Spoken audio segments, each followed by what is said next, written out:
I am Akshat Jain.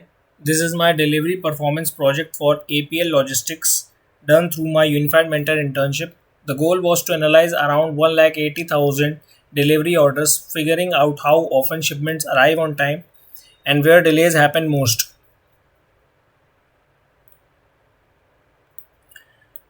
About 43% of orders were delivered on time with an average delay of 1.6 days for late orders.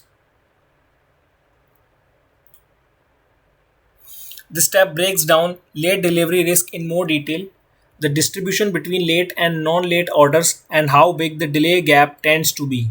It's useful for seeing not just whether an order is late but by how much.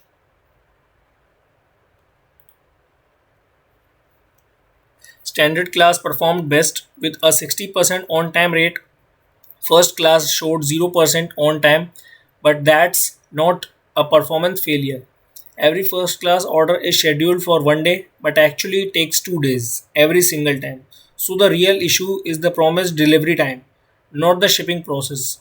That was the most interesting finding for me. It changed the recommendation from work faster to fix the promise. You'll also notice the date range filter is disabled.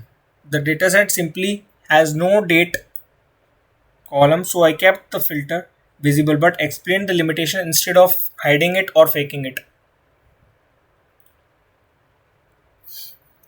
This tab shows delay patterns by region and market with a map and a heat map.